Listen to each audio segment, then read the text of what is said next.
ಬೆಳಗಾವಿಯಲ್ಲಿ ಜನಾಕ್ರೋಶ ಬಿಜೆಪಿ ಮಾಡ್ತಾರೆ. ಇಡೀ ರಾಜ್ಯ ತುಂಬ ಮಾಡ್ತಿದ್ರಲ್ಲ ಹೊಸದಲ್ಲಿ. ಇಡೀ ರಾಜ್ಯ ತುಂಬ ಜನಾಕ್ರೋಶ ಬೆಲೆ ಏರಿಕೆ ಬಗ್ಗೆ ಮಾಡ್ತಾರೆ. ಮಾಡಲಿಕ್ಕೆ ಅವರಿಗೆ ಹಕ್ಕಿದ್ದಾರೆ ಪ್ರಜಾಪ್ರಭುತ್ವದಲ್ಲಿ, ಮತ್ತು ಅವರು ವಿರೋಧ ಪಕ್ಷದಲ್ಲಿ ಕೂಡ ಇದ್ದಾರೆ ಅವರು.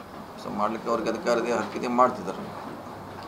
ಜಾತಿ ಜನಗಣತಿ ವಿಚಾರದಲ್ಲಿ ನಿಮ್ಮ ನಾಯಕರು ಅಪಸ್ವರ ಇರ್ತಾ ಇದ್ದಾರೆ, ಅದರಲ್ಲೂ ಒಕ್ಕಲಿಗರು ಸ್ವಾಭಾವಿಕ ಇದ್ದು ಯಾವಾಗಲೂ 100% ಎಲ್ಲೂ ಯಾವುದೇ ವರದಿ ಬಂದಾಗ 100ಕ್ಕೆ 100 ಯಾರೂ ಒಪ್ಕೊಳ್ಳೋಲ್ಲ. ಅವರವ್ರ ಅಭಿಪ್ರಾಯ ಹೇಳ್ತಾರೆ, ವೈಯಕ್ತಿಕವಾಗಿ ಅಭಿಪ್ರಾಯ ಹೇಳ್ತಾರೆ, ಸಮಾಜ ವತಿಯಿಂದ ಹೇಳ್ತಾರೆ. ಇದೇನು ಸ್ವಾಭಾವಿಕ. ಇನ್ನು ಅಂತಿಮವಾಗಿ ಚರ್ಚೆ ಆಗಲಿಕ್ಕೆ ಅದಕ್ಕೆ ಭಾಳಷ್ಟು ಮಾನದಂಡಗಳಿದೆ. ಸೊ ಅದೆಲ್ಲ ಆದಮೇಲೆ ಇನ್ನು ನಾಳೆ ಕ್ಯಾಬಿನೆಟ್ ಇದೆ, ವಿಶೇಷ ಕ್ಯಾಬಿನೆಟ್ ಅದ್ರಗೋಸ್ಕರ ಇದೆ, ಚರ್ಚೆ ಮಾಡಲಿಕ್ಕೆ, ಮಂತ್ರಿಗಳ ಅಭಿಪ್ರಾಯ ಹೇಳಲಿಕ್ಕೆ ಇದೆ.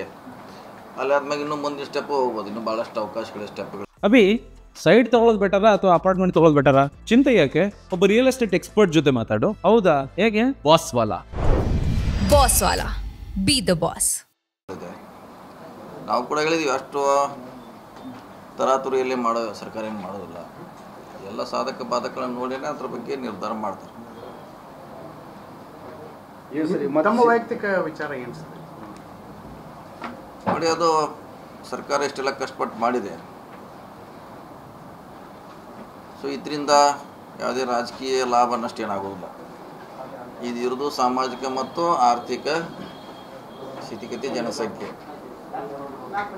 ಸೊ ಯಾವುದೇ ಸರ್ಕಾರ ಯೋಜನೆ ಮಾಡಬೇಕಾದ್ರೆ ಒಂದು ಅವ್ರ ಕಡೆ ಅಂಕಿ ಹಂಚಬೇಕಾಗುತ್ತೆ, ಯಾವ ಜಾತಿಯಲ್ಲಿ ಎಷ್ಟು ಹೆಂಗಿದೆ, ಅವ್ರದ್ದು ಏನಿದೆ ಅಂತ. ಅದಾಗಿದೆ. ಸೊ ಇನ್ನು ನಾನು ಕೂಡ ಮೊನ್ನೆ ಹೇಳಿದ್ದೆ, ಅಧಿವೇಶನದಲ್ಲಿ ಕೂಡ ಚರ್ಚೆ ಆಗ್ಬೇಕಂತ ಹೇಳಿದ್ದು. ಅಧಿವೇಶನದಲ್ಲಿ ಈಗೇನು ಹೇಳ್ತಾರೆ, ಇವರೆಲ್ಲ ಹೊರಗಡೆ ಹೇಳ್ತಿದ್ದಾರೆ, ಕೆಲವರು ಬಹಿರಂಗವಾಗಿ, ಕೆಲವರು ಗುಪ್ತವಾಗಿ ಸಭೆ ಮಾಡ್ತಿದ್ದಾರೆ. ಅವ್ರ ಆತಂಕ ಏನಿದ್ರು ಕೂಡ ಬಹಿರಂಗವಾಗಿ ಹೇಳಲಿಕ್ಕೆ ಸದನ ಕರಿಬೇಕು, ಸ್ಪೆಷಲ್ ಆಗಿ. ಹಾಗೆ ಈಗ ನಾವು ಸ್ಪೆಷಲ್ ಕ್ಯಾಬಿನೆಟ್ ಕರಿತಾ ಇದ್ವಿ, ಒನ್ಲಿ ಫಾರ್ ಇದಷ್ಟೇ ಡಿಸ್ಕಷನ್ ಮಾಡ್ತಾ ಇದ್ವಿ. ಆ ರೀತಿ ಸದನ ಕರೆದ್ರೆ ಒಳ್ಳೆಯದು. ಯಾಕಂದ್ರೆ ಅವ್ರದ್ದು ಏನಿದೆ ಅನ್ನೋದು ರಾಜ್ಯದ ಜನತೆ ಗೊತ್ತಾಗುತ್ತೆ. CM ಅವರು ಸಜೆಸ್ಟ್ ಮಾಡ್ತಾರಂತ ಈ ನಿಟ್ಟಿನಲ್ಲಿ ಈಗಲೇ ಮಾಡಿದ್ದೀನಿ, ಹೇಳಿದ್ದೀನಿ. ವಿಶೇಷ ಸದನ ಕರಲಿಕ್ಕೆ ನಾನು ಬೆಳಗಾವಿಯಲ್ಲಿ ಮಣ್ಣು ಬಂದಾಗ ಹೇಳಿದ್ದೀನಿ. ಯಾಕಂದ್ರೆ ನಾವು ಅಷ್ಟೇ ಮೈ ಮ್ಯಾಗ ಹಾಕೋದಾಗ ಅರ್ತಿಲ್ಲ. ಬಹಿರಂಗ ಚರ್ಚೆ ಆಗಲಿ, ಪರವಾಗಿದ್ರೆ ಆಗಲಿ, ವಿರೋಧವಾಗಿ ಇದು ಎರಡೂ ಆಗಲಿ, ಜನಕ್ಕೆ ಗೊತ್ತಾಗಬೇಕು.